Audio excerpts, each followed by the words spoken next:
colleague, Senator Graham, is a few minutes late, but he's told me to go ahead and get started. He'll join us shortly.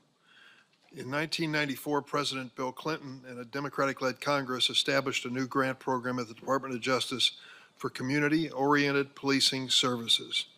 3 decades later, the COPS program has become a fixture of America's criminal justice system.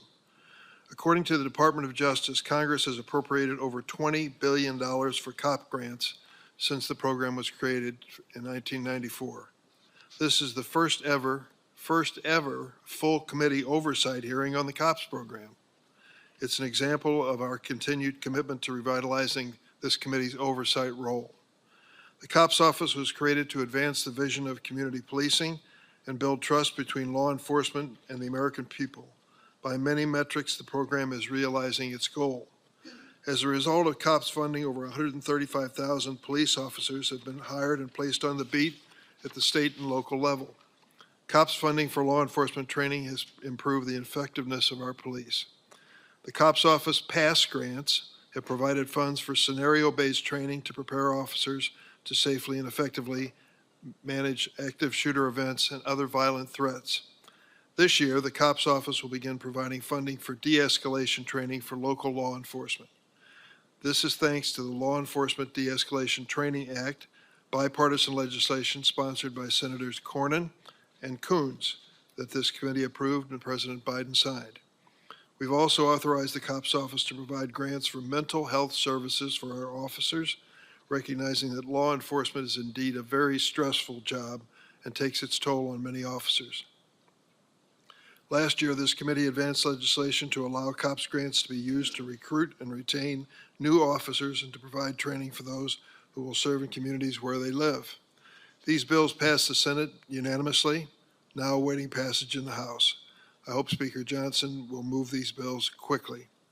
Contrary to many claims, political claims that are not true, Democrats do not support defunding the police.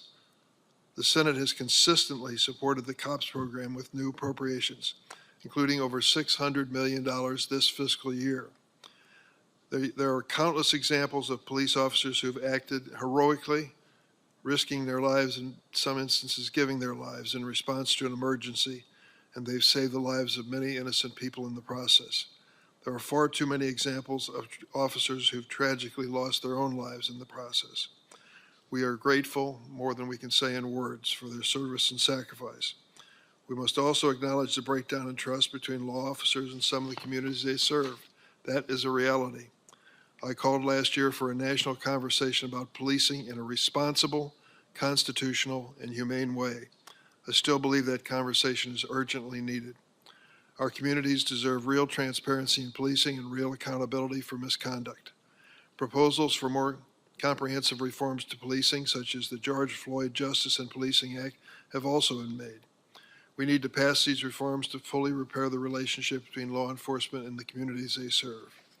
And we can do more to leverage the expertise and capacity of the COPS office to advance community-oriented policing that serves and protects us. I look forward to hearing from the director of the COPS office today about how we can support law enforcement in their quest to expand community-based policing. I'm going to recognize Senator Graham when he arrives, but let me introduce our witness that's joined us today, Hugh T. Clements. I welcome you.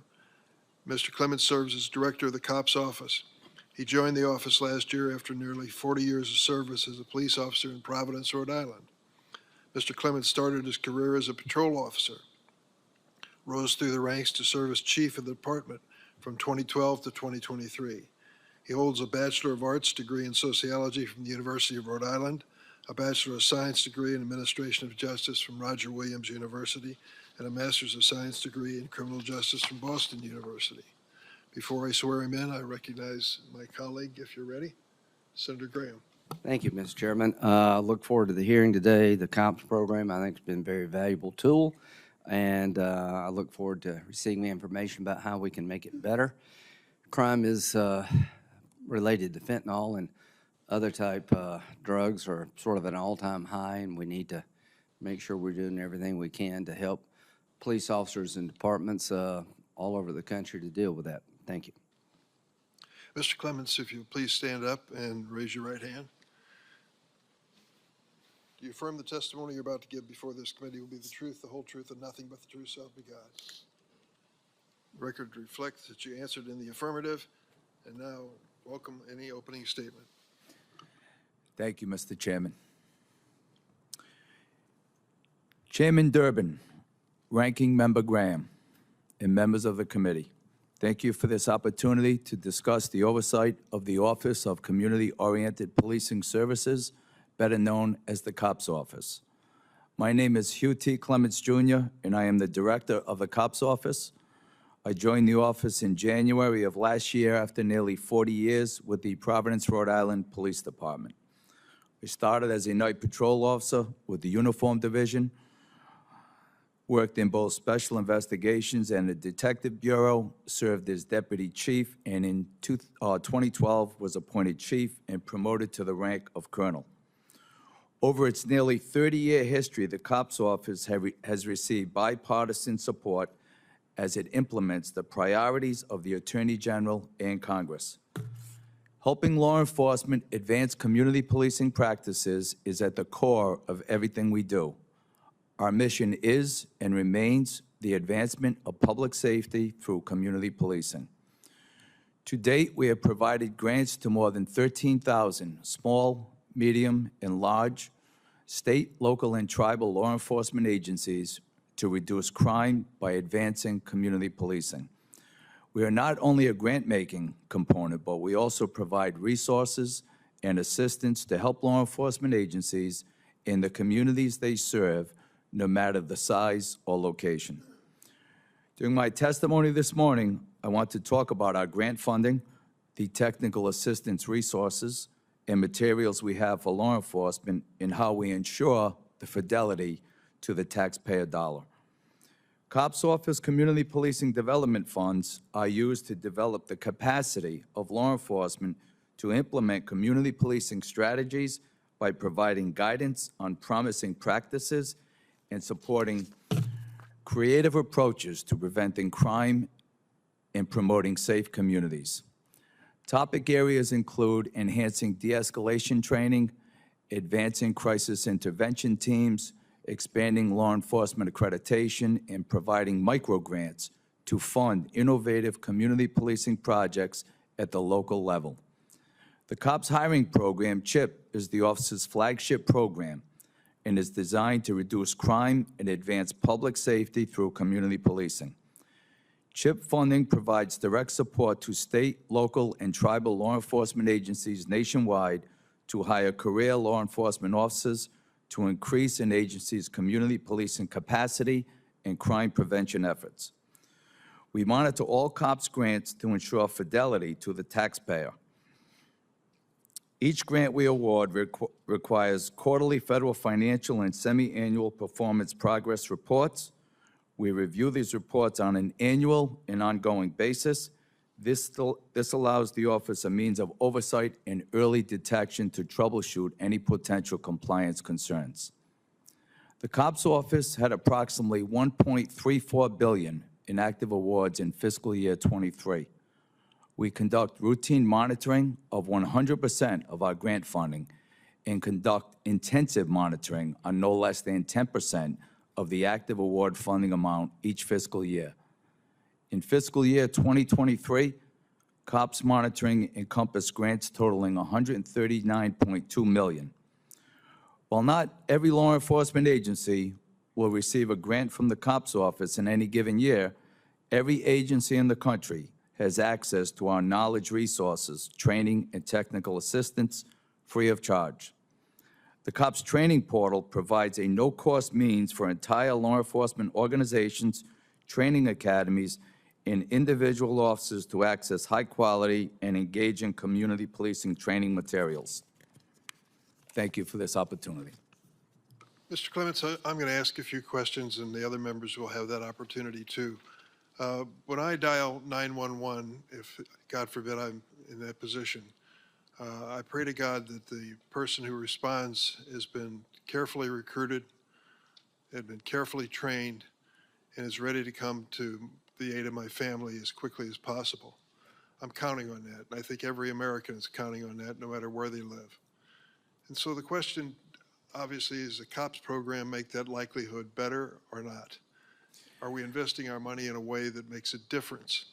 You've been a real cop, starting patrolling the beat and working your way up to chief of the department. Did you see any measurable impact of federal COP funds on your performance in your police department? Thank you, Mr. Chairman. The funding from the federal government and the funding in particular from the COPS office absolutely has been invaluable from where I came from. I will tell you that police officers have a tough assignment in our communities. Basically, the mission is the same in all municipalities to reduce crime, fear, and social disorder, protecting constitutional rights, protecting human rights. It's a complicated assignment that police officers have. The value that the COPS office has provided to me when I was boots on the ground prior to my elevation to leadership roles in the department, and then after my elevation to those roles, particularly as chief, has been very helpful in building community partnerships and driving at problem solving in the community. So it's the connection in the community where the COPS office has given guidance and valuable resources in the terms of grant funding, training and technical assistance, and as well through our publications and resources. Thank you. Let me get down to the hard issues, because I know that we're going to reach them in the questioning from members. There's no question that the United States still struggles with the issue of race, still struggles with the issue of immigrants and how they are to be treated by our official agencies of government, and certainly how they are treated on the streets and neighborhoods of this country on a regular basis.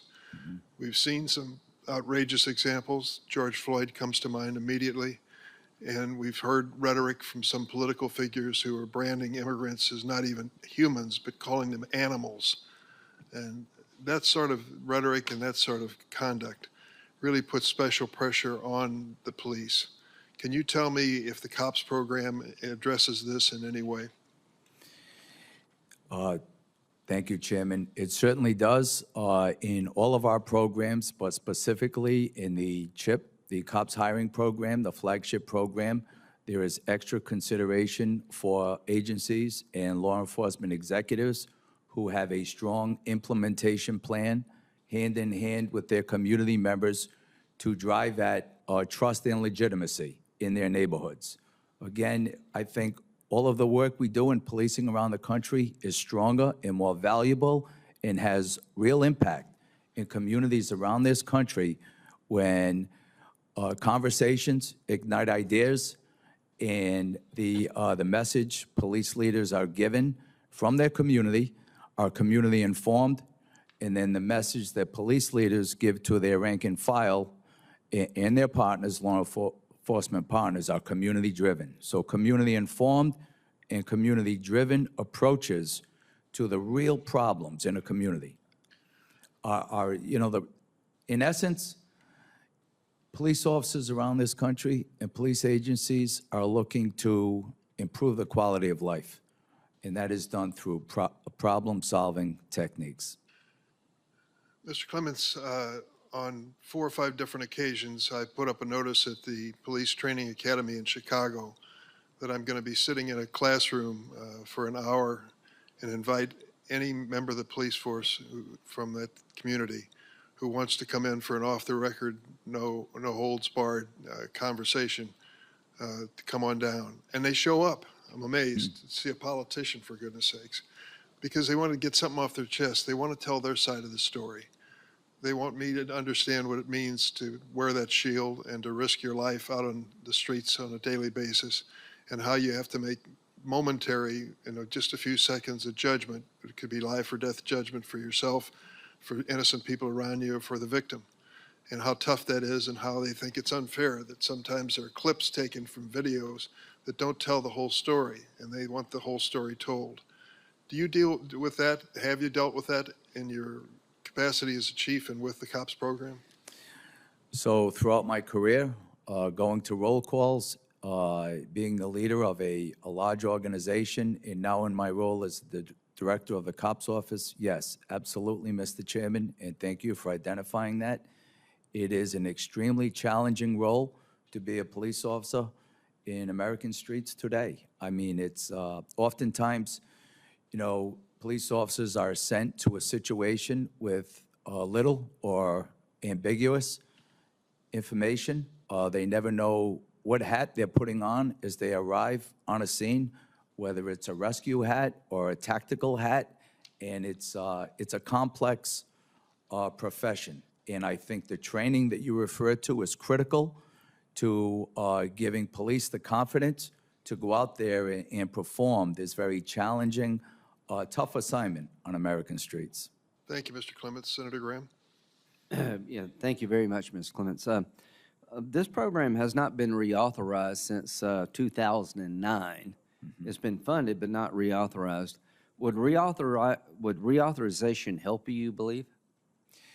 It would help the Department of Justice. It would help agencies around the country. In my role as director of the COPS office, I'm very connected to the law enforcement community and communities around this country. I can tell you we get visits routinely. It's almost like It would help. Significantly. Okay, what I'd like you to do is send to the committee, me or the chairman or both of us, what you would like to see changed in the program to make it more efficient if we did reauthorize it. I'm sure a lot has changed since 2009. You're in charge of anti-heroin, anti-meth programs. Under the current construct, I would certainly like to put fentanyl in that group.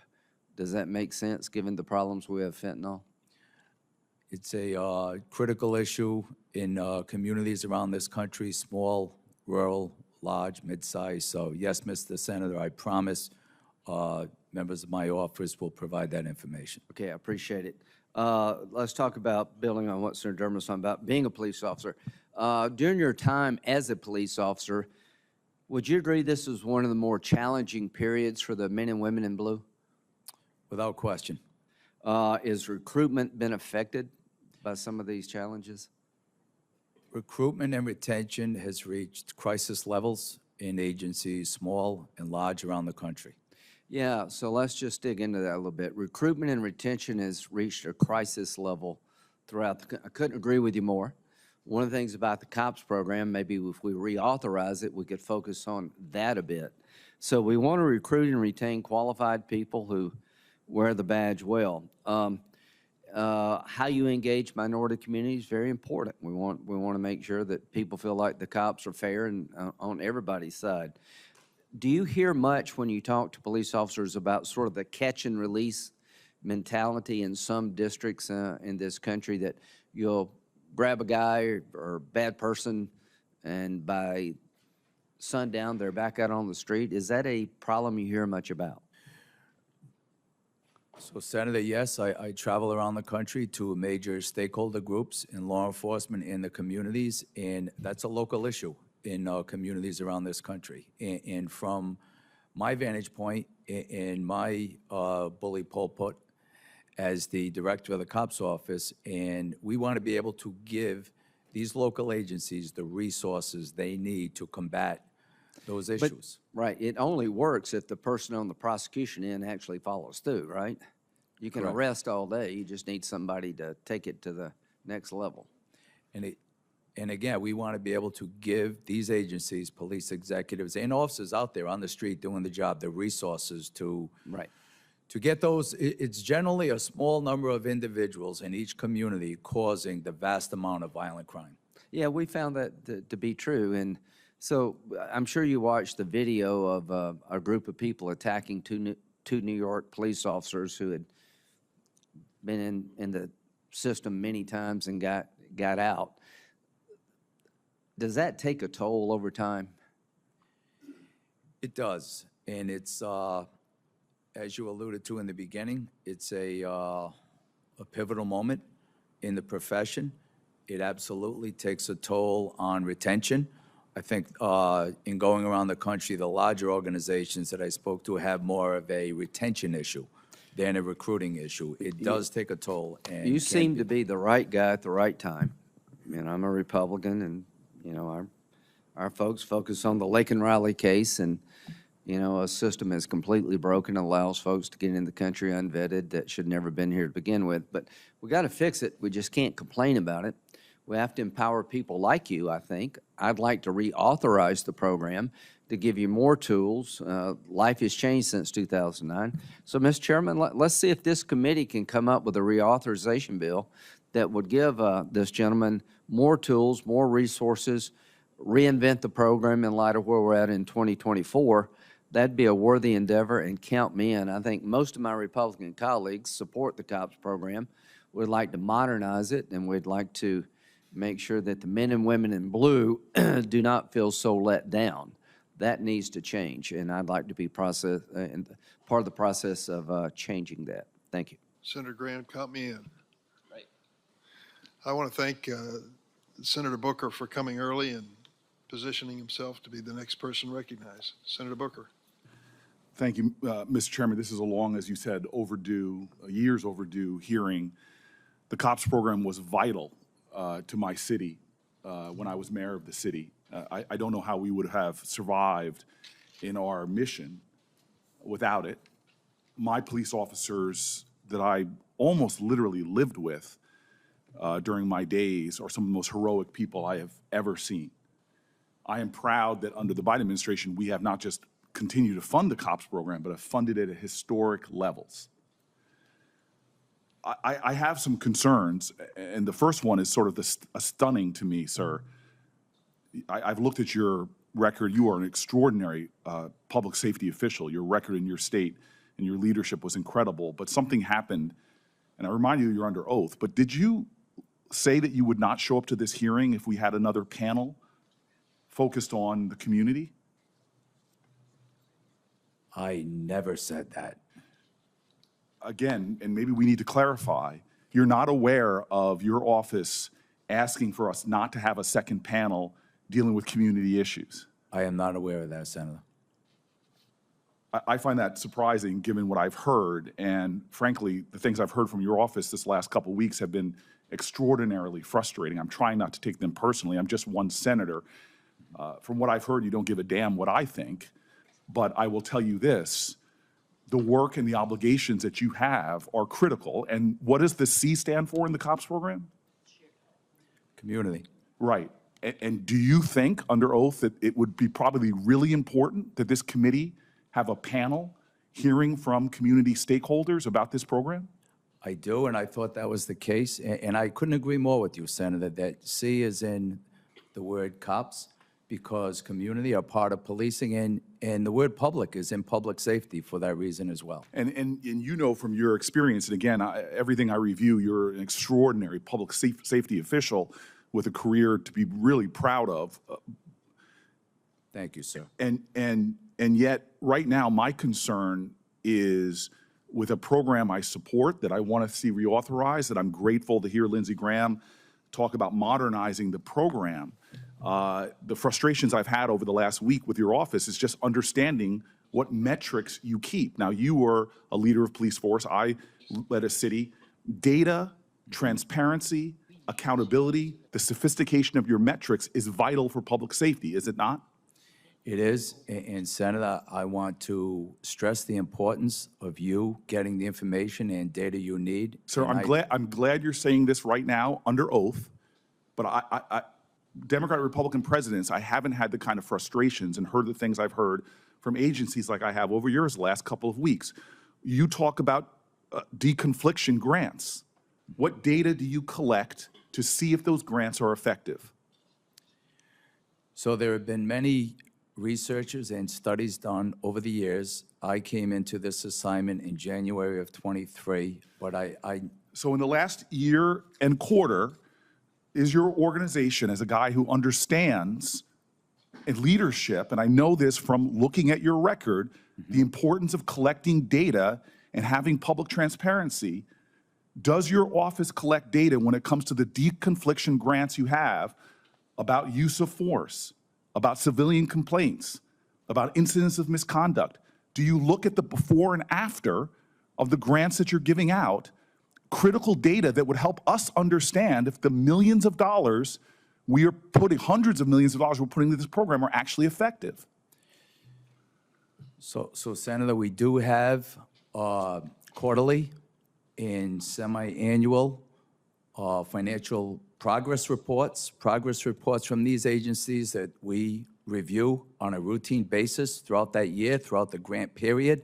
We are not an investigative agency. No, you're not, but you're giving out grants that have specific ends, and you've given Congress no transparency, no data to understand whether the money we're investing is producing the results. The information I have been able to get from your Office of Public Information says that you barely do 10% of reviews of the grantees that get the resources, that you're barely collecting the kind of data on the various mission of your organization that would give us some kind of clarification if we're making investments that are reaping results. I agree with Senator Graham. We need to modernize the collection of data, because in the last 2 weeks, I have been utterly frustrated to understand what your office is doing besides counting the numbers of police officers that are hired with the grants, which is vital, and why I support this program, why I have voted for its historic funding. But as two men who have been responsible for the safety of our communities and understand the urgency and importance of connections to community, of building trust between law enforcement and community, I know that transparency matters, and I know that accountability matters. You're not to manage these departments you give grants to, but you have an obligation for the taxpayer money that you're giving out to make sure it's making some progress towards its mission. This is, to me, vital for the success of this program. And sir, it's vital for me because as great as my police department is, and as much as the change that they've made, I still live in a black and brown community where the #1 issue in my community is public safety, where I still, even as a result of the last year, have shootings in my community where my family lives. And so I know what drives change, as do you, because I've read everything I can about your career. When you were in law enforcement, you demanded transparency, you demanded data, you demanded accountability, you demanded real methods to build community trust. Why now do we have an agency like yours that doesn't collect the most basic things that we would need to inform a reauthorization of this program? And I think, Mr. Chairman, my time is up, but we need to put in this grant things that will modernize this program so we have more transparency and accountability for the money we're giving out. Thank you, Mr. Chairman. Senator Tillis. Thank you, Mr. Chairman. Mr. Clements, thank you for being here. Thank you, Senator.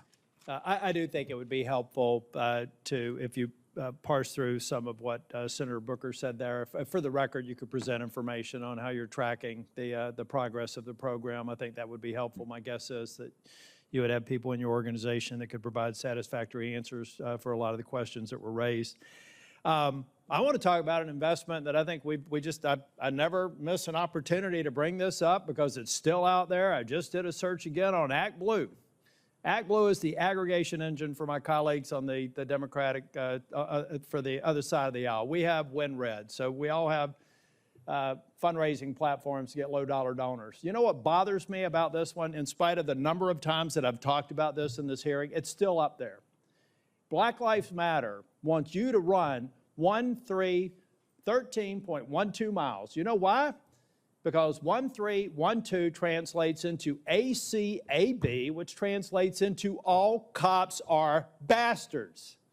That is still on their website.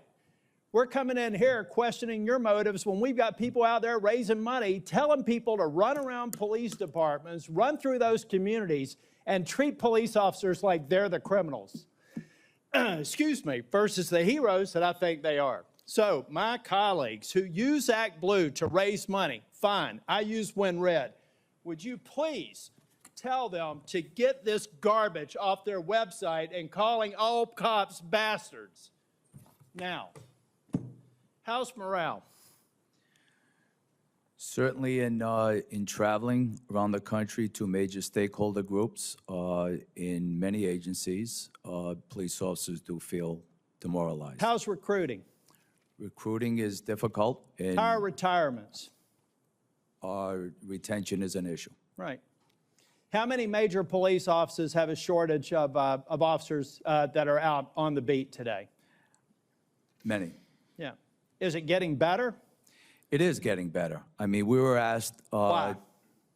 to run with the bully pulpit of this office, a convening session by the Attorney General, Merrick Garland, to give guidance and practical advice to agencies around the country, small, mid-size, and large, about how they can enhance their opportunities to recruit and retain officers in the field. And that guidance is practical.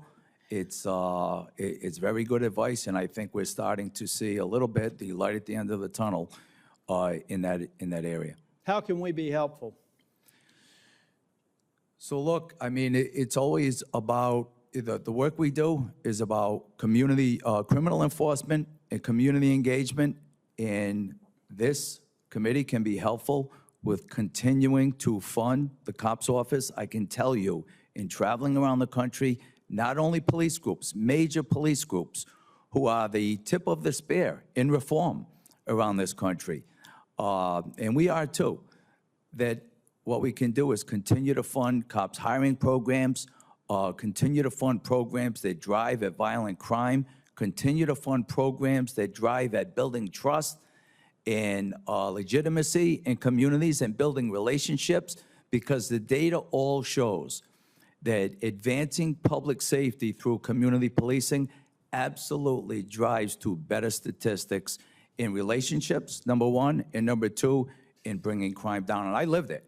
I was a police officer 38 years, and I can tell you, in my time as chief, if you were to tell me prior to my arrival that if we cut arrests in half, that we would have less crime, I may not have believed that in the beginning, but that's exactly what we did. Through community policing programs, we were able to cut arrests and to cut crime. I'm a big believer in it, and particularly in the more at-risk communities. I think that, Senator Booker was referring to black and brown communities in New Jersey, but I've actually seen very successful programs when police officers are embedded in community, building trust in black and brown communities. We need more of it.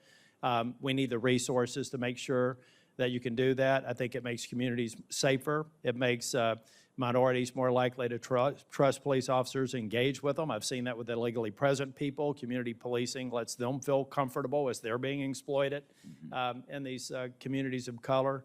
Mr. Chair, I don't often get angry, and I'm not going to go over time, but I have to say that this is a chance for my colleagues to put to bed this idea that even some, to say all cops are bastards is just really angering to me. And that's what they say. So please, before the next hearing that we have, please tell me that somebody on this committee or in the Senate will go to Act Blue and say, this is not helpful. And as a matter of fact, this sort of activity, this sort of message makes the very black and brown communities that we want to make safer, less safe. Thank you, Mr. Clements. Mr. Clement, for the record, does your agency have anything to do with Act Blue? No, I'm sorry, I didn't hear you. no, sir. I don't either. I know the senator's upset about this situation. Well, Mr. Chair, it's a matter of record. I could go through and provide for the purposes of the committee, if we want to report back on fundraising efforts where Act Blue was used for members of the Senate, I'd be happy to do that. I'm not trying to do that. I'm trying to end this objectionable practice by a platform that should exist. This should not be a part of y'all's brand. I don't believe the COPS program is responsible for that.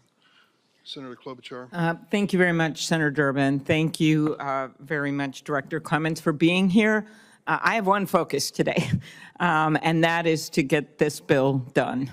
And I appreciate that Chair Durbin has called this hearing so we can talk about oversight. And I appreciate the information and the information that I know will be forthcoming in answer to some of the questions. But enough is enough. A year ago, for COPS Week, we passed amendments to the program, and we still have not marked up this program, despite having Ranking Member Graham supporting the bill, Senator Tillis, Senator Coons, many others have stated their support. It is long overdue.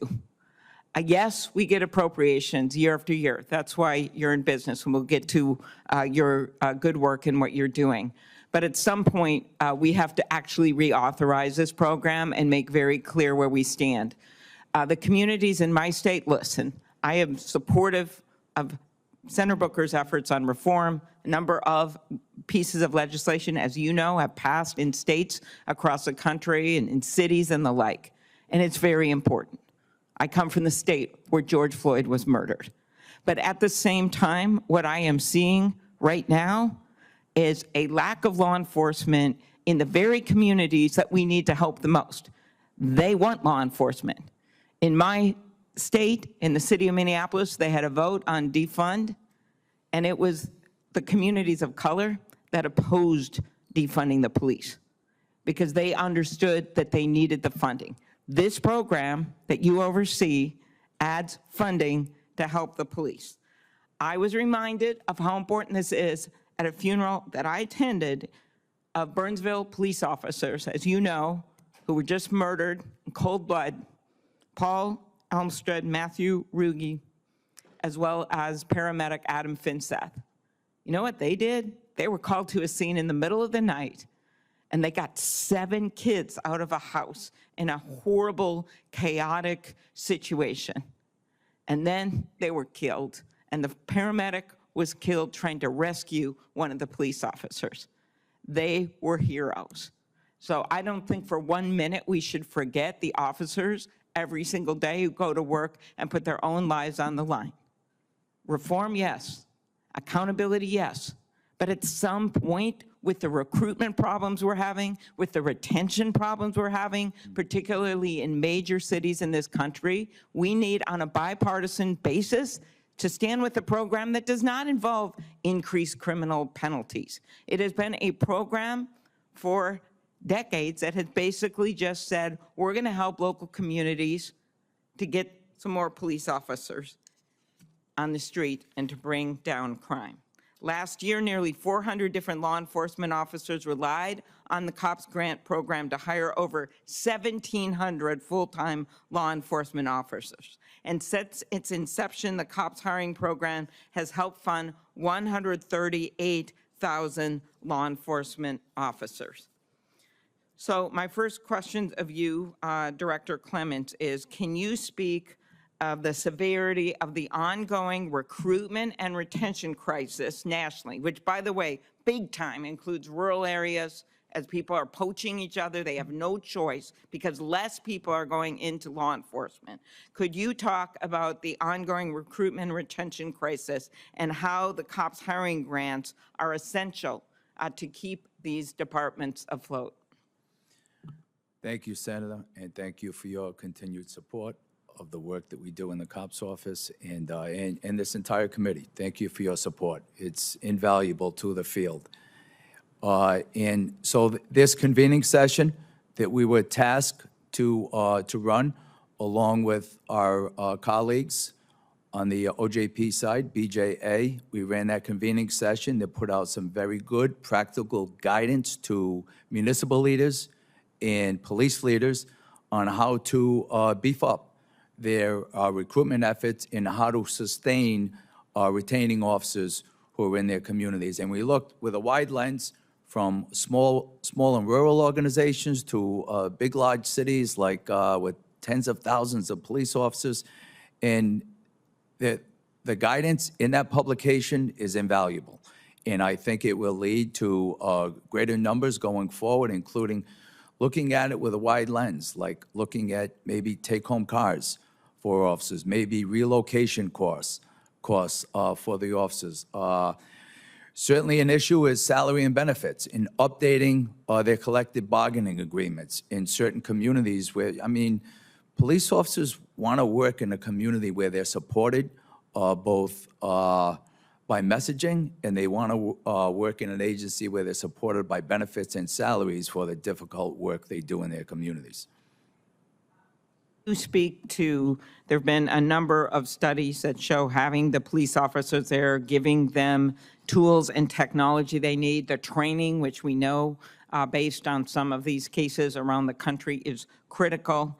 Multiple studies demonstrate that investments in police department through the COPS grant are associated with reductions in crime. Can you speak to how the evidence demonstrates that investing in law enforcement through COPS grants reduces crime? So there have been several pieces of research and evaluations that have identified that, and I believe that, and we certainly can forward all of them to this committee, members of this committee and your staff.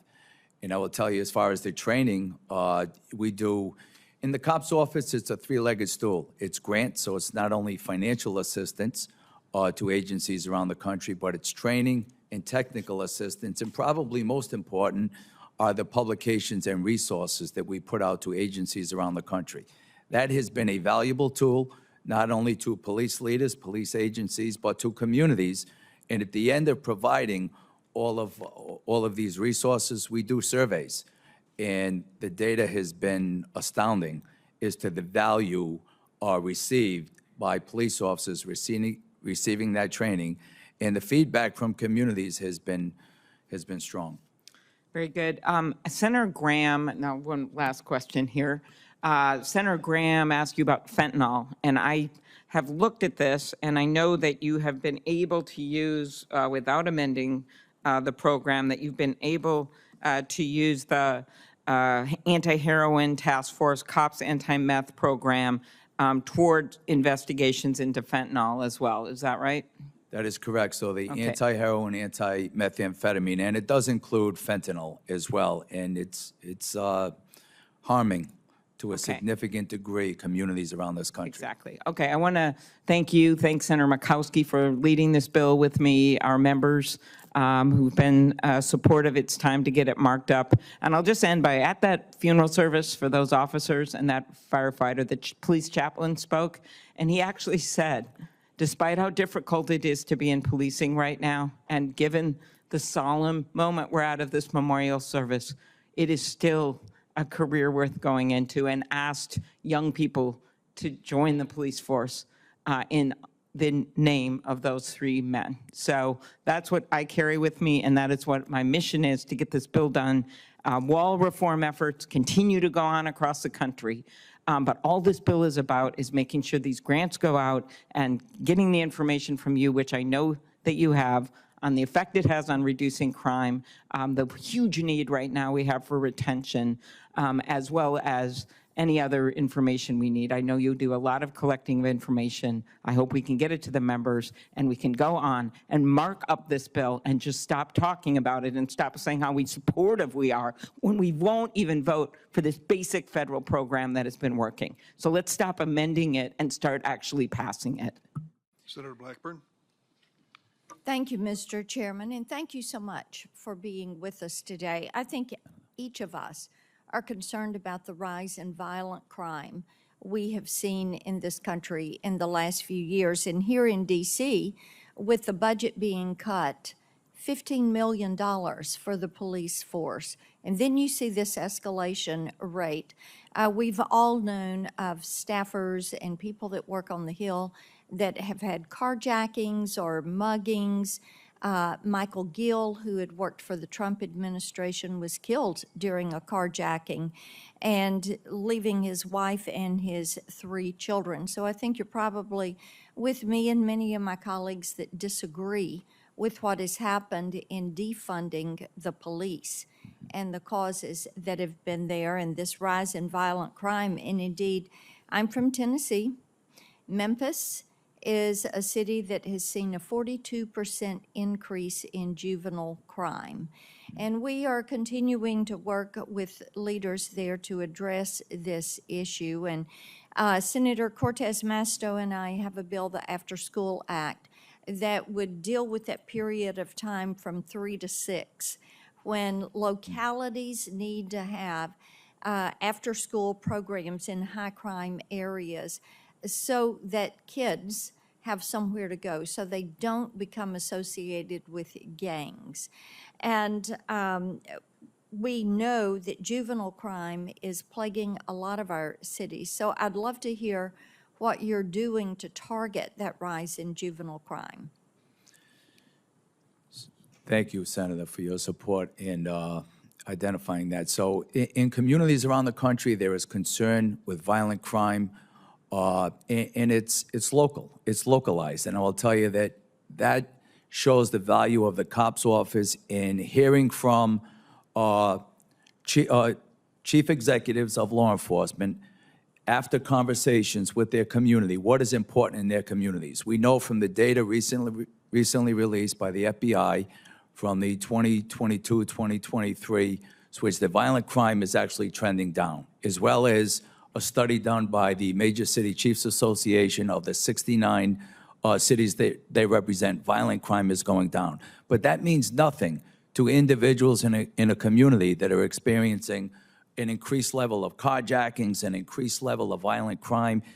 That is exactly where the value of the COPS office is provided in listening to individual agencies is what is their biggest concern, and how can the federal government and how can the COPS office be that force multiplier in assisting the local agency with not only funding, grant dollars, but resources as well in the form of training and technical assistance. Well, and dealing with these juvenile offenders and juvenile violent offenders is important. And I have done a bill, Keep Violent Criminals Off the Street. That would deal with this cashless bail issue. I know in Memphis and Shelby County, one of the issues has been a soft-on-crime prosecutor, soft-on-crime judge, and letting people go with no cash bail. And so we have legislation that would keep them locked up and keep violent offenders, whether they're a juvenile or not, off the streets. And I would love for you to talk for just a minute about this policy of cashless bail and the effect that is having on violent crime. So again, the mission of the COPS office and the role that we play in the community is providing agencies the resources they need to attack the criminal problems in their community. The funding that we have goes to the police leader, to the police agencies that has to have a plan, a comprehensive plan, an innovative plan. I will tell you that the needs far outpace the funding. There are many agencies that put in for the COPS grant. We just cannot support all of the agencies that apply. So whether the local agency has an issue with their prosecution doesn't fall into play. What comes into play is how they're going to address their particular crime problem, whether it's carjackings, an increase in retail theft, an increase in whatever violent crime. Right, yes, I realize that, but I think the overriding point is this. If you have movements like defund the police, if you have this rhetoric that is going on about disrespect the police, if you have officers retiring because of that, if you have officers that are frustrated because they have prosecutors and judges that will not keep criminals locked up, then that has the effect of producing results that the COPS program then issues grants to try to deal with and to address these problems that arise in these communities. I'm over time. Thank you for being here. Thank you, Mr. Chairman. Thank you, Senator. Senator Coons? Thank you, Mr. Chairman, and thank you, Director Clements. Let me just start by making sure I heard you correctly. Violent crime across the country is down. Is that accurate? Is that based on FBI statistics? It's trending down, correct. And it's been trending down over the last several years? No, just in I'm not sure the exact, I believe it was 2022 to 2023. There was a huge uptick 2020 and 2021. Correct. The single largest federal investment in public safety and law enforcement was the American Rescue Plan. Is that correct? Correct. And President Biden signed into law the Bipartisan Safer Communities Act, which was the most important gun safety bill in 30 years. At the outset, one of the things I have a hard time with is a continued drumbeat that suggests that this administration is somehow for defunding the police, when in fact they have advanced funding proposals that are among the most significant in American history for the recruitment, the retention, the training, and the deployment of police. I was a county executive in Newcastle County, Delaware. My predecessor in this seat, now our president, was a co-author of the bill that created the COPS program. And over 3 decades, it's deployed $20 billion in grants and helped hire 130,000 officers. In my county, COPS grants were critical to our being able to keep, retain, and train officers and get them on the street. And COPS grants have helped provide mental health services to officers, up-to-date training for how to deconflict and how to reduce conflict, keeping kids in school safe, and keeping small agencies fully staffed. Ahead of this hearing, I asked law enforcement officials in my state what COPS has meant to them. One police chief raved about the program, saying he was only able to keep his force at strength and to meet the crime needs in his community because of this program. Another said that these are objectively difference-making grants in our community. Despite some of the successes of this program, there are real challenges in recruitment and retention across the country. There are real challenges in public service of all kinds at all levels, but in policing in particular. My Recruit and Retain Act, which I'm leading with Senator Fisher, and which passed the Senate unanimously, would allow COPS grants to support partnerships between law enforcement and schools to help create a stronger career pipeline, a hiring pipeline for students potentially interested in policing, and would allow COPS grant funds to go to the overhead costs that come with administering and fully complying with COPS grant programs. In your experience, what are the strategies that have worked to create sustainable, diverse recruitment pipelines for officers? So the strategies that have worked on that front is the local community policing executives working with their community, using guidance from the federal level. I couldn't agree more. The Safer American Plan has dedicated a ton of necessary funding to this office to push out to agencies around the country. This year alone, we look to push out $1.3 billion in awards with our colleagues and partners over in BJA on the Office of Justice program side. Important, critical funding that you've identified from police leaders in your own state. And again, so we need to be creative in how we recruit going forward and maybe look at non-traditional type candidates. I think many agencies are going towards a testing format that identifies those particular individuals to make sure, and we did it where I came from, to really diversify the force to ensure that we have a force that truly reflects the community. I had one academy that we had graduated, a large academy, that spoke 14 different languages in a very diverse community. And it's paid dividends and built capital in the community. I'm familiar with Providence. My dad lived in Rhode Island for a number of years. It is a tough town. It's an incredible, great, diverse town. And having a diverse police force that actually represents the communities being policed is critical to improving community police relations. Last question. Sometimes it's the smallest departments that most need COPS grants, but most struggle to sustain them. The paperwork, the oversight, the compliance, and the sustainment. What can we do to balance that, to help smaller departments navigate the recruitment opportunities that a COPS grant brings, but also fully comply with the obligations of oversight and making sure that the commitment to auditing and to monitoring is fully met? Great question, Senator, and it has been a focus and commitment of this office over the years to move in that direction. There is, on the COPS hiring side, the COPS hiring grant, there is a stipulation mandated that 50% of the funding goes to agencies with a population of less than 150,000. And we've been very conscious on our side when awarding grants to ensure that we're spreading out the grants by states and by type and variation of an agency. As we know, most of the police agencies in this country have less than 50 officers, and a huge percentage has less than 20 officers. And they are oftentimes communities that are least financially able to add one officer. in a department that has a composition of 8 or 10 is a huge lift. And we've been very conscious of that. And I think if you look at the data from our side, that you'll see that we've done well in that arena and spreading it out to the small and rural. Thank you, Director. I look forward to finding a path forward. I'm a co-sponsor of this bill. I think we should reauthorize the COPS program.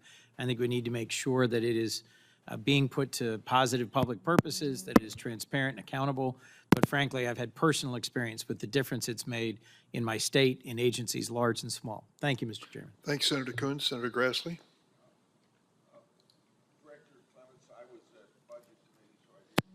Opening responses, or our opening comments, I'm sorry. The COPS office has thoroughly vetted, vetting measures for grantees. All grantees must provide quarterly financial reports and semi-annual performance reports to your office. This is done, was something wrong? I'm sorry.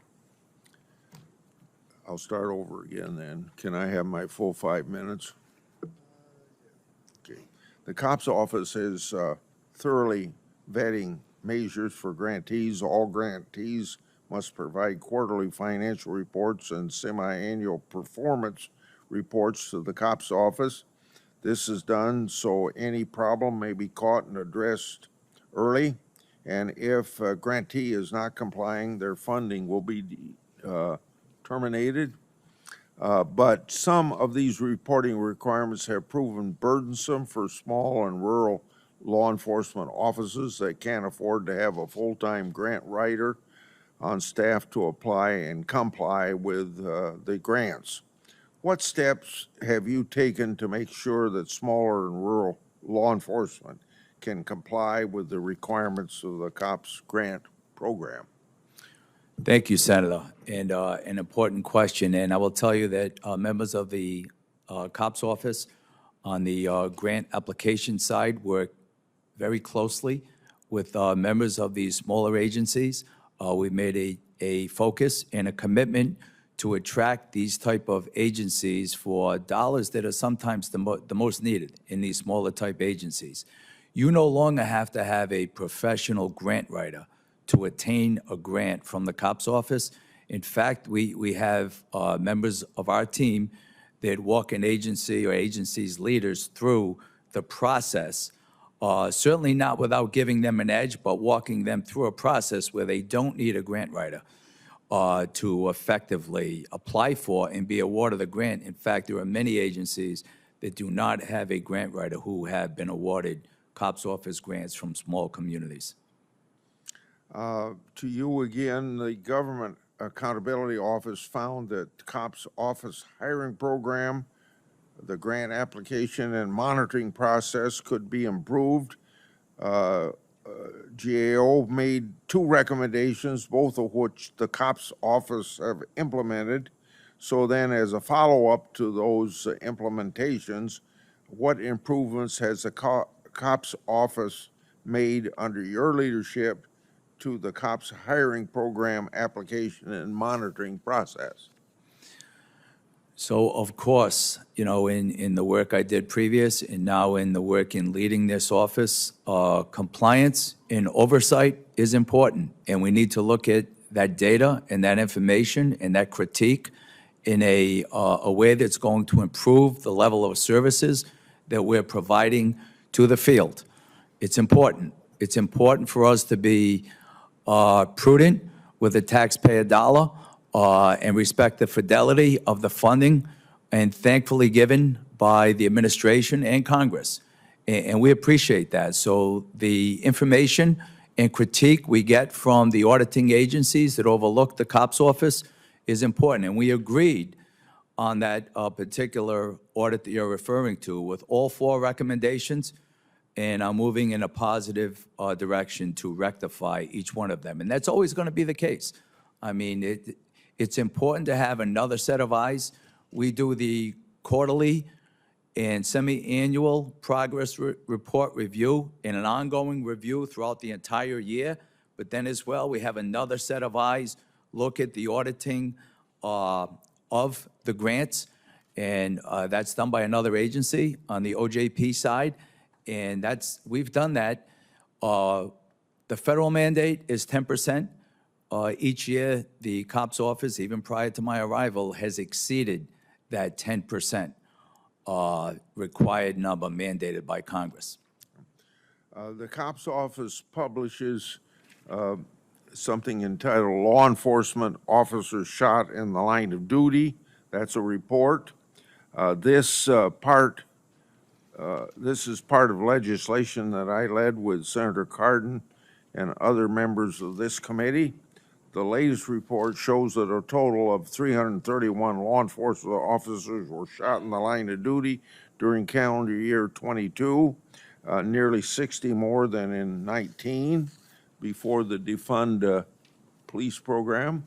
Well, I'm pleased to hear some of my colleagues recognize that a main cause of this violence against police is the demonization and disrespect shown to the profession. It's not enough. So, Director Clements, I led a bipartisan effort improving law enforcement officers' safety and wellness through DATA Act. My bill builds on existing reporting requirements and fills gaps to increase our understanding of circumstances precipitating and involving ambush-style attacks against law enforcement. So, to you, how important is it to better understand the factors contributing to increase in ambush attacks against police so we can stomp out this scourge on society? Thank you for your support and eventual passage of that bill. It is critical to the field in this inherently dangerous job performed in the field. And we, through our provider on that National Blue Alert program, the FOP, we recently released the 2023 numbers, and disappointingly, they're higher than 331. They went up to 378. And of those 378 police officers who were shot, 115 were by ambush style. And in those 115 episodes, there were 136 police officers who were shot. I can't say thankfully, and I shouldn't use the word only, but of that 115 episodes and 136 shot, 46 died, succumbed to their injuries. But that's only because of the great medical trauma improvements that have been made over the years. So, you know, that's a positive, but the real negative is these ambush-style attacks on police officers. That National Blue Alert program has been adopted by 38 states. It should be adopted by every single state. It works along the same lines as an Amber Alert, where if there's an inherently dangerous situation where a police officer has been injured, shot, killed, or there's an inherent danger to the police and the community, the information goes out to local law enforcement agencies in that state, like the Amber Alert. It goes to the media, it goes to the public, and it's a great program. And thank you for the passage of that program, and it's going to good use. The data is important. Data is always important. Unfortunately, it's going in the wrong direction. Thank you, Senator Grassley. Senator Hirono. Thank you, Mr. Chairman. Director Clements, to some extent, COPS grants can seem to us on the outside as a bit one-size-fits-all. As one example, I believe the grants to cover salaries and benefits are fixed nationwide, despite radically higher cost of living in Hawaii. As another example, some police departments have adopted modern use of force guidelines, while others have not.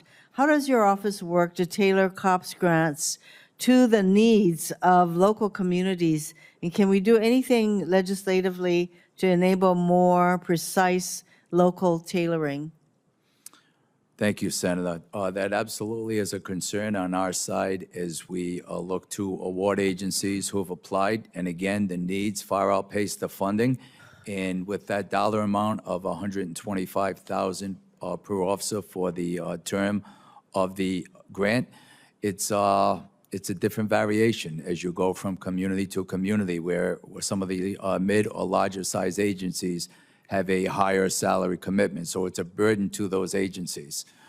And as well, I'm sorry, I forget the second portion of your ask. Well, it's basically about tailoring the second part had to do with the example I gave of some police departments have adopted modern use of force guidelines where others have not. Yes. And the question is whether your office does something to pretty much, to encourage all the Importantly. departments who receive these grants to adopt those methods.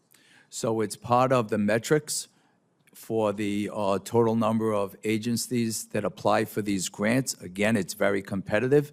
Those agencies who put forth the best plan, the most innovative plan with their communities, the community engagement they have, the community partnerships they have, but as well, their policy internally in the department, their policies as it pertains to use of force, as it pertains to de-escalation training in their agencies, and in particular, items like duty to intervene, and just providing the level of training that benefits the officers responding to these critical calls, number one, and but number two, to enhance the relationships in the community and to build that trust and legitimacy that is ever important to building a community-oriented policing agency. So is it that your office does not require conformity regarding certain standards from the police, such as, duty to intervene and some of the other kinds of practices, that your office does not require conformity We for do the not police departments? We do not require, however, there are 18,000 police organizations in this country. We give priority consideration to those agencies that have that in their policy. And I will tell you, with the volume of requests we get for grant funding, everyone gets training and technical assistance, and everybody has access to our 796 publications and resources. But on the grant side, the needs far outpace the funding. And I will tell you, in each of the buckets of grants that the COPS office delivers, that those agencies that do not have those type of policies are not receiving the grants. There's so many priority considerations given for the priorities of the executive order and the administration that those are the agencies that are rising to the top. You said that there are about 18,000 police agencies, entities? Yes. 18,000? How many are receiving grants, COPS grants? Well, last year for the COPS hiring program, I think there were 654 applications. 394 were given the green light and awarded to the tune of 1,730 officers. So when you say that the need far outpaces the resources, this is a very big need outpacing. So We funded about 1,100 agencies last year, last fiscal year, and there's 18,000 agencies, correct? I think we need to take a look at providing more adequate funding. Hawaii's 988 service provides 24/7 free support services for crisis intervention, mental health support, and substance use treatment that can serve as an alternative to calling the police to address a mental health crisis. So are there sufficient authorities in place for the COPS office to award grants to these types of community-based alternatives that allow communities to deploy police only where they are needed? So underneath the community policing development side of our grant opportunities, a very necessary and needed part of that are our crisis intervention teams. And they're great examples of crisis intervention teams around the country that were in place prior to 2020. However, since 2020, there are many agencies that lacked, and there was a gap. So we do have, and we're thankful to Congress and the administration for the funding to increase the funding for agencies to adopt crisis intervention teams as it relates to the conversations with their community, because quite frankly, many of the social ills have been placed squarely at the feet of police, and oftentimes they're not the best trained, equipped, or resourced to respond to those needs.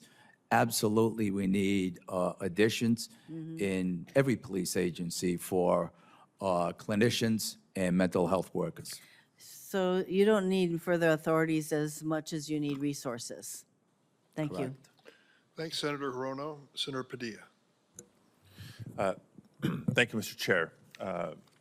Appreciate the dialogue that this committee has had today as we're looking at community-oriented policing, which, Mr. Chairman, I think I may be, if not the only one of the few members of the committee that have had experience with the COPS program, not just through federal oversight role, but in the past as a local government official, drawing funding to the city of Los Angeles to help hire additional police officers. So I appreciate the program for the multiple dimensions that it tries to serve. Most people focus just on the ability to hire more police officers, which is necessary. A lot of local jurisdictions struggling to have their budgets meet the need of the number of personnel they need to patrol and protect communities. But it is equally important in this conversation, in this program, to focus on the community-oriented policing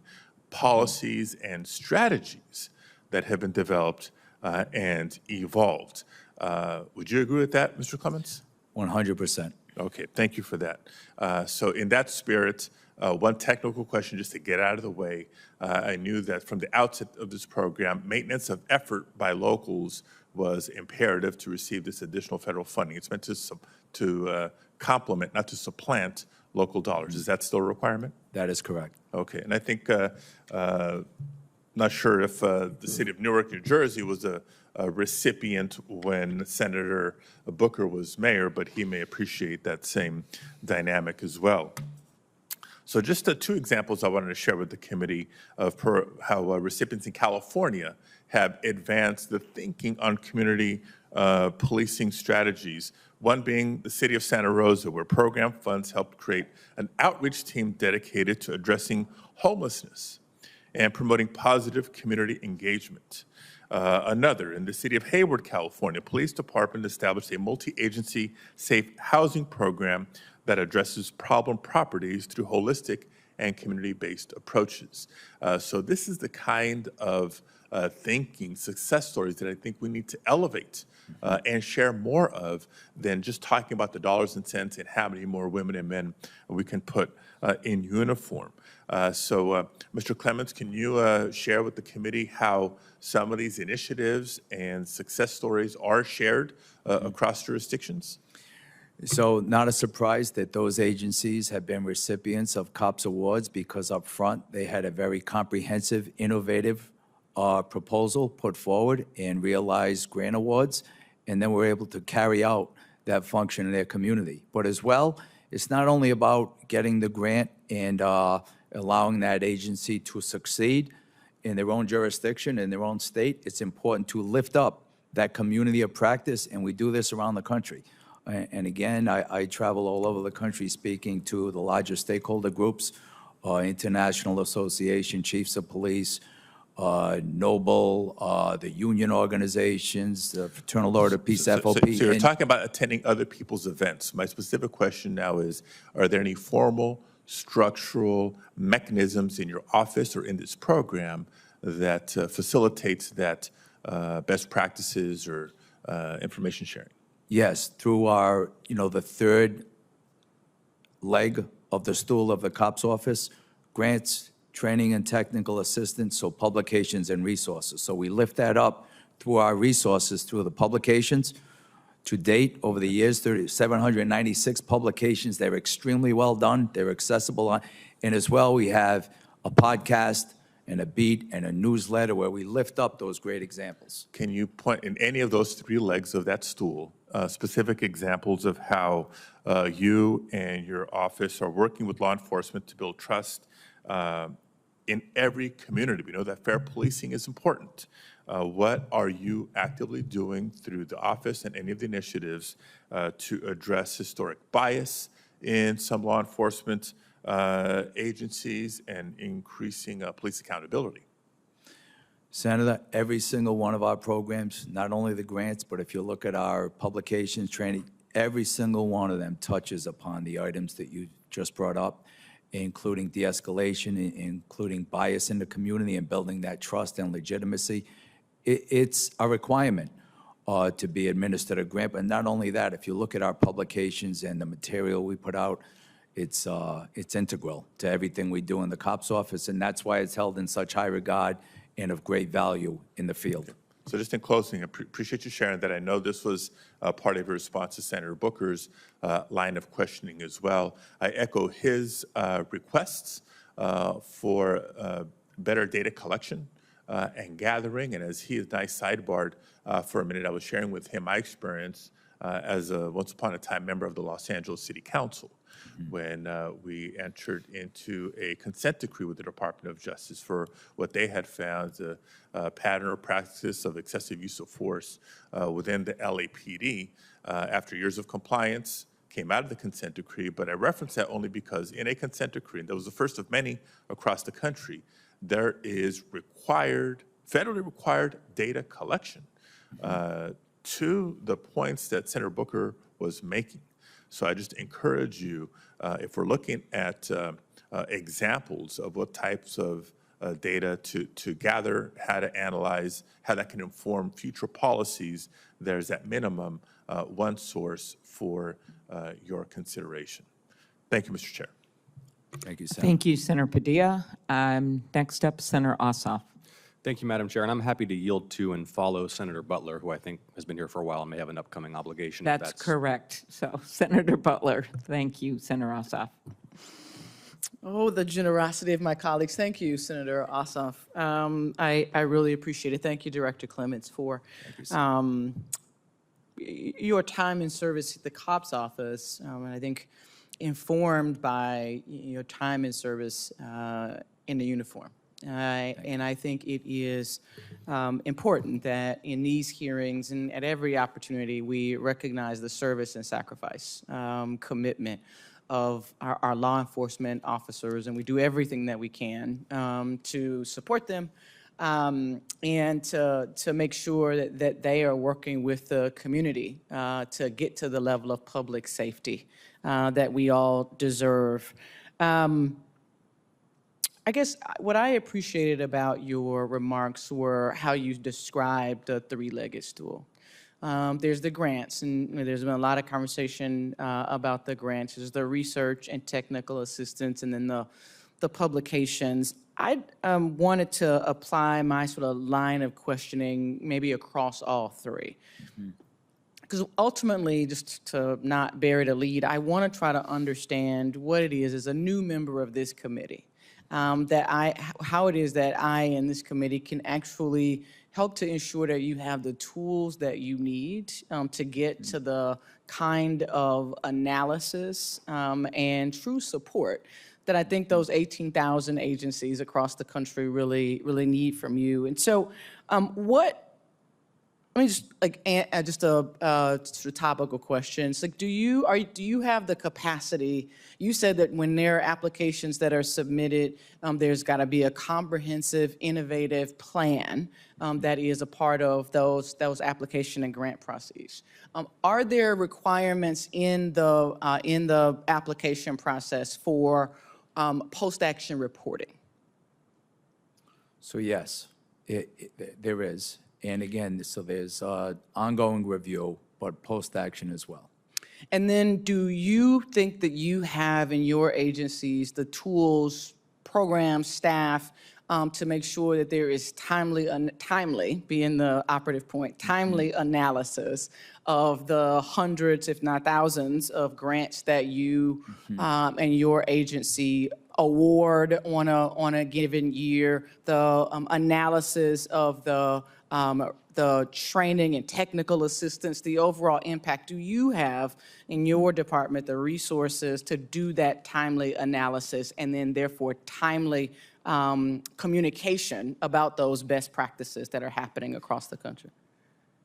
So yes, for the most part, by the requirements mandated by Congress, which is to monitor at an enhanced level the 10% in a very deep dive into what we're realizing as an agency in the field. So, we have that quarterly, semi-annual progress report, the routine monitoring as the course of the grant moves on, and then, as mandated by Congress, that 10%, which we exceed.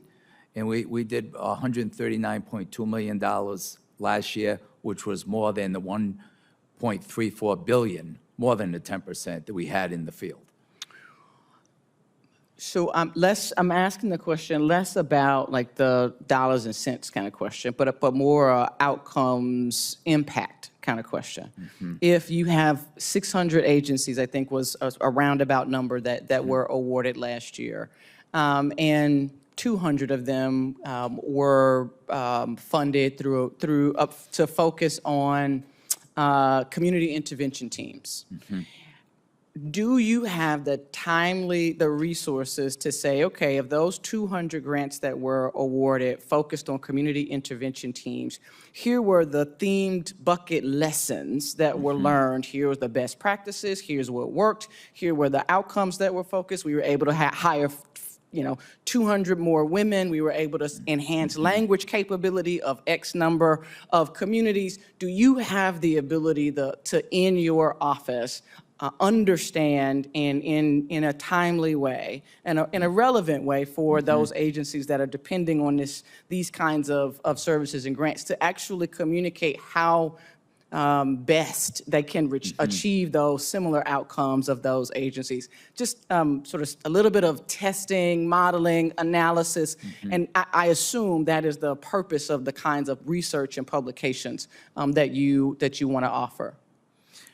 So I appreciate the question, and I don't want to dodge the answer. So I want to give you a real answer that, look, we get a review at the tail end, and it depends on the specific metrics that would be looked for from the field. So we do that to the mandate of Congress, that 10%. But as far as a deep dive in that one particular event, we gave out 1,100 grants last year. On all 1,100, no, only the 10%. I appreciate you not dodging my question and being direct in the response. Again, I really want to make sure that we have the resources, your team have the resources to really support the outcomes that our officers on the ground are truly putting their lives on the line to achieve. I don't want to put words in your mouth, but I think in the selection of the words that you offered back to me, there might be more room for Congress to ask for more accountability and to equip you with the tools to actually be able to share more of the learnings across the agencies through all of the legs of the stool that we as Congress have asked you to support those agencies. And so I hear that as a takeaway. I appreciate you for engaging in the conversation and again for your service and commitment to the officers across the country. Thank you, Madam Chair.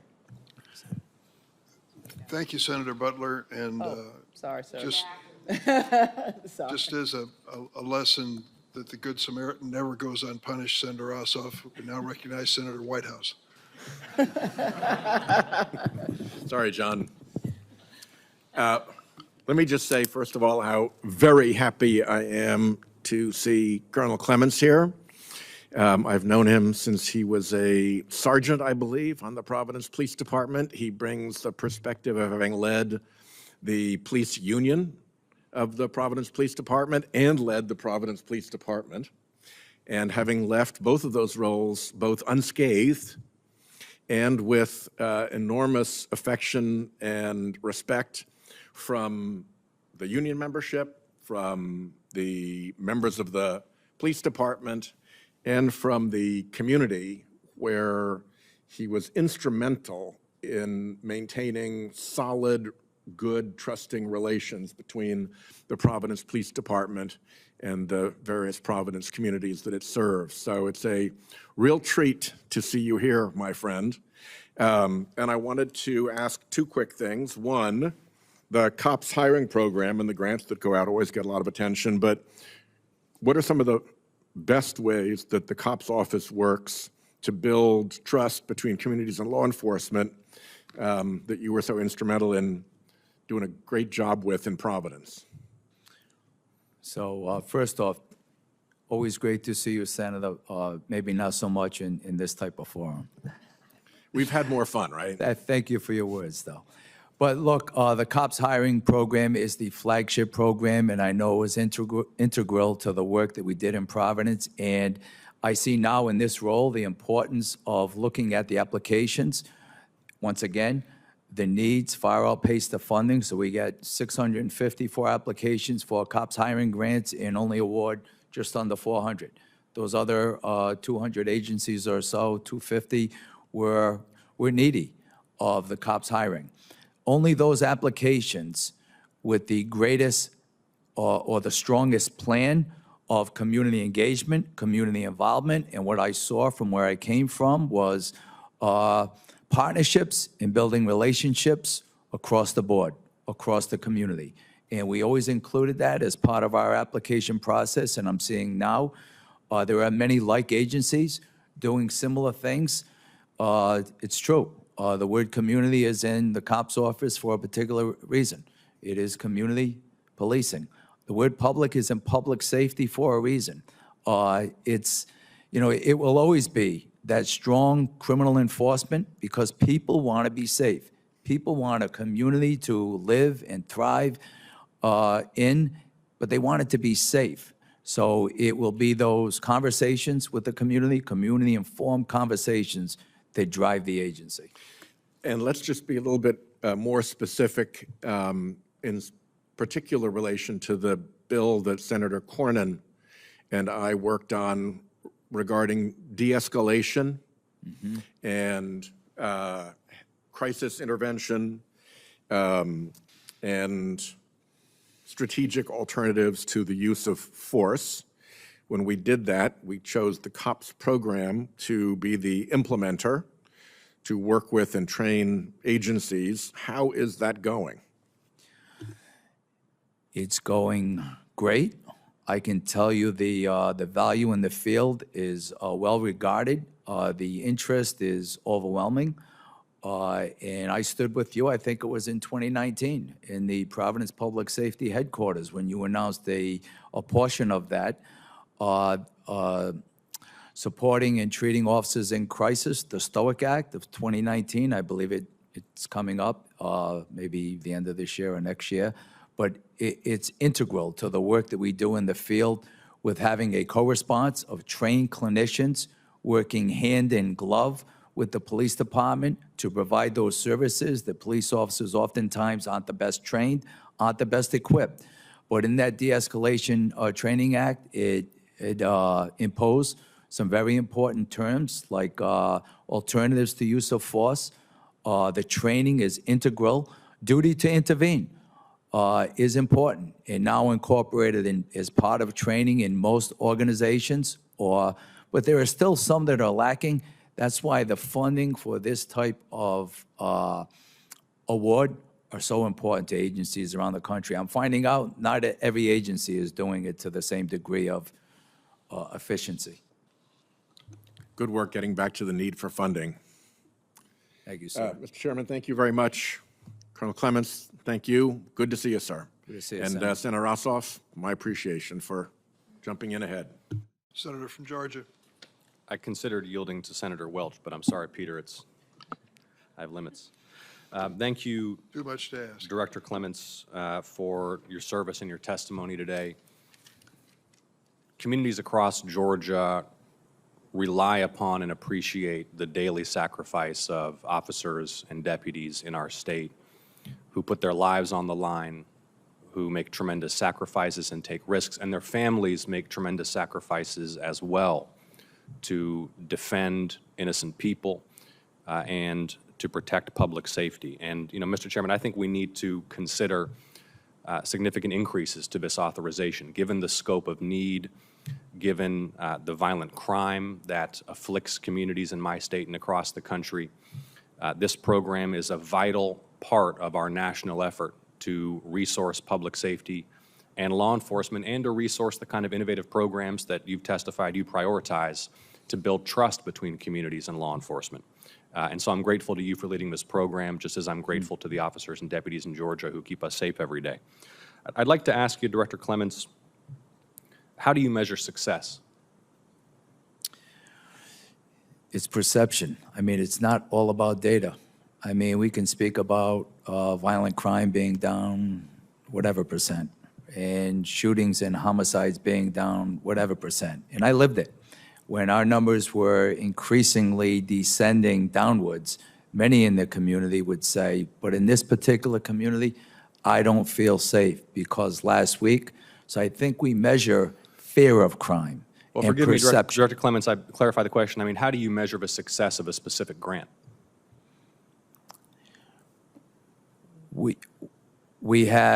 There's been all sorts of research and evaluations that have identified programs that we have put out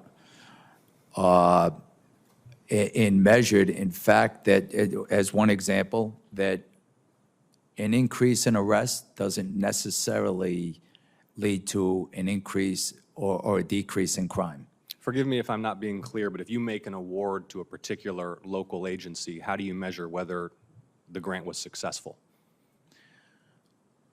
So they have their progress reports. We have a end-of-year report from that agency, and we forward all that information to our partners in OJP, who have a more critical eye in reviewing exactly to your question. And we put out publications with the research in what that information tells us.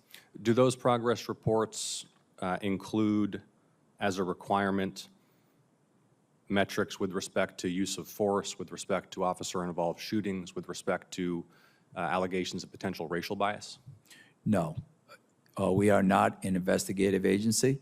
With our grants and awards that we put out, there are investigative bodies within the department, Office of Criminal Rights and Civil Rights. And one of the purposes of the program is, in fact, in the title of the program, is to promote community-oriented policing.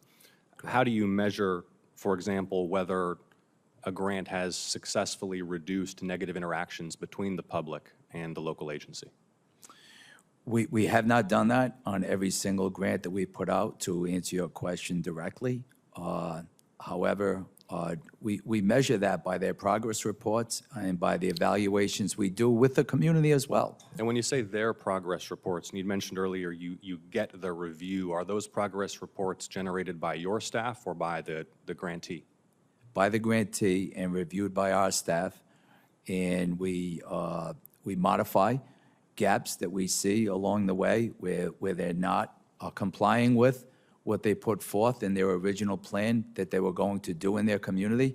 And those are measured by, how many partnerships and what type of groups are they partnering with in their community. And, there are many conversations after a grant is put out by our agency with community members. Are the semi-annual performance progress reports made public? No. Why not? I can take that back. There are some, with grants, with funding being put out by a federal agency, there are some stipulations with sensitive information from particular agencies. You could redact the sensitive information. It's a legal question that I can take back, but no, they are not Okay. public. Will you follow up with my team in the committee about that, please? Absolutely, Senator. And the enhanced monitoring reviews, are those results made public? Same answer, no. Okay, and you'll follow up on whether and how and why not and what's in those reviews that might be? I will, Senator. So just to make sure I'm clear, it doesn't sound like there is a clear set of metrics that are universally applied to measure the success of the grant? It sounds like it's a subjective evaluation based upon reporting produced by the grantee. Is that accurate? No, there are clear sets of metrics that are reviewed by our staff at the end, but they're maybe not every single metric that you or other agencies are looking for. But, you know, if you're trying to, and you have a mandate from Congress through this program to promote community-oriented policing and build trust between communities and law enforcement, why would you not collect, for example, use of force data? We're not an investigative body, and I think that's been a challenge But that, across. it could be self-reported by the grantee, couldn't it? And we encourage that. And those type agencies are more likely to receive a grant and funding. They're all accessible for the free training, technical assistance, and publications. But those agencies that do report, as I did in the agency I came from, we reported all of that data to the FBI, and we're more likely to receive a grant than others who maybe don't. Thank you, We Director encourage Clements. that. Thank you, Director Clements. Senator from Vermont. Thank you very much. You seem pretty friendly with Senator Whitehouse, and you might want to keep that on the down low, all right? Thank you, Senator. You know, this is an incredibly popular program, and I think that's one of the reasons there's really never been a review of it. Every single one of our communities across the country really reveres our local police departments and the public safety function that they perform, even as there's challenges, obviously, from department to department. And I know in Vermont, we're enormously grateful. The grants that we've received have essentially gone into technology and have allowed for a much more robust communication system, which, as you well know, is really essential to the coordination of public safety responses. So we're there on that. The questions that are coming up, and I share, is not so much a skepticism about the program, because we're all, I think, supportive of, A, the program, and perhaps B, increasing funding for it. But the basic proposition that any program, whether it's food stamps or the Pentagon or public safety, we ought to kick the tires and make sure that we're getting the taxpayers' value. That's really, I think, the point of this. So I totally support scrutiny across the board when it comes to taxpayer dollars.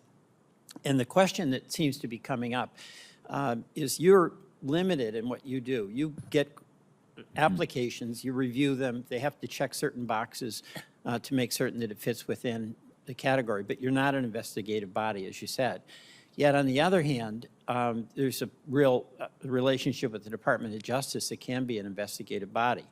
And, you know, we do have examples of departments, like in Memphis, the Scorpion program, where there was a lot of money that came from cops, and whether that was directly related to Scorpion or not, we don't know. There was San Bernardino when a poor hostage got shot. And there's a number of instances where there's legitimate questions about what were the practices. So I guess the question I have is whether it makes sense, and it may require some additional authorization here or coordination with other elements of the Department of Justice, for the COPS program to have a capacity to look back. Did this department, where something significant happened, like in Memphis or San Bernardino, is there something we should look at that was facilitated by the COPS program where action should be taken? Or should we look ahead? You know, there's been an emphasis on community policing, which takes an enormous amount of effort and engagement with the police departments. But should that be part of a consideration that is in the application? And then finally, there's best policing practices. Those are always evolving. You've been in law enforcement for a long time, and I'm sure things are different today than when you first started. So bottom line here, does it make sense for the benefit of public safety to have your office have the capacity, or in coordination with elements of the Department of Justice, to look back, to look ahead, and also to promote, through the grant process, best practices within our police departments across the country. Thank you, Senator. And first and foremost, as a foundation, I want to say that, you know, the men and women who work in the cops office, they are passionate, compassionate about the work they deliver to communities and law enforcement agencies, but probably more importantly, to communities. We want to be the best fiscal stewards of the taxpayer dollar. I'll say that. And another thing I'll say is, look, going around the country, including in Vermont, I know many from my previous employ and know even more now, there are some tremendous law enforcement executives who, in where I came from, it's been part of my pedigree. It's about transparency. It's about, are we achieving the mission that we really want to in the community? So I understand, again, there are other agencies that perform that investigative type work. The mandate that we've had from Congress, we have complied with that 10%. We've exceeded that number each and every year. In my time here, I've only been here 1 year. We certainly exceeded that, and we'll continue to. But I understand, and we want to be the best fiscal stewards of the taxpayer dollar that we can. But elaborate a little bit on the part of being the best steward is not just to make sure that the dollars were properly spent. It's about best practices. It's about improving the quality of our public safety situation. So that's where I'm asking about look back, look forward, best practices. Agreed. And I think, you know, we try consciously to put that out around the country because there are some great practices around the country. There is a community of practice on a particular issue that we try to lift up in both future training and in our publications because there are like problems depending on the variations of departments we have around the country, small, mid-size, or large. But we want to be able to give guidance and those best practices to agencies around the country on a particular area, whether it's de-escalation, crisis intervention, recruitment, retention. It's important. I will be the forever eternal optimist that this profession gets to a strong point in lifting up exactly what you're talking about, these best practices around the country. And I think in my time here, that's my commitment to use that to our advantage. Thank you. I yield back. Thank you. Thank you. Thank you, Senator, and thank you, Mr. Clements. I'd like to make two observations, and the first is to thank you. You have been candid and direct in responding to the questions. You've been honest. You've said things so honestly that I think it's kind of stunned the members of the committee that you gave a straight answer on a lot of things. It speaks well of you and your operation at the COPS program. I can remember when this program was created under President Clinton and the popularity of the program. I think a fellow by the name of Biden was in the Senate at the time and took great pride in this program and still does, I'm sure. So thank you for continuing that tradition. Now, what I'm about to say has nothing to do with the COPS agency, but it does have something to do with questions and statements that we've heard this morning. This notion of politicians being soft on crime, I would like to put into the record the event of January 6th, 2021, when an insurrectionist mob left a White House rally to come to Capitol Hill. And they proceeded to break laws, break windows, break doors down, and engage in conduct which was disgusting. I was here. Most of us saw it firsthand. It's been my good fortune in my adult life to spend most of my time on this Capitol complex. And I love this Capitol complex in this building. I think it speaks to our nation and what we stand for. It was desecrated on January the 6th. And as a result of that, there was a criminal investigation and more than 1,000 individuals were charged with crimes as a result of that insurrectionist effort. What was even worse was that 5 policemen gave their lives in the process of it, and 140 were seriously injured. We're not making that up because we see the video. We saw what happened. And now to have members of the political party that inspired that insurrectionist mob through the White House tell us that these individuals are somehow patriots, hostages, should be released from jail for what they did, I'm sorry. I don't see it that way. That is soft on crime to the extreme. To ignore what they did to our Capitol building and endanger the lives of policemen and individuals who were here doing their job. I just want to make that for the record. They tend to selectively pick areas that were soft on crime, but they ignore what happened January 6th and the reaction of a candidate for president to that event.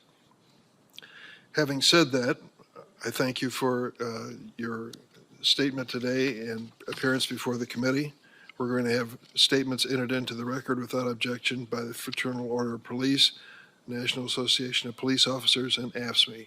If there's no further business to come before the Senate, the State Judiciary Committee stands adjourned.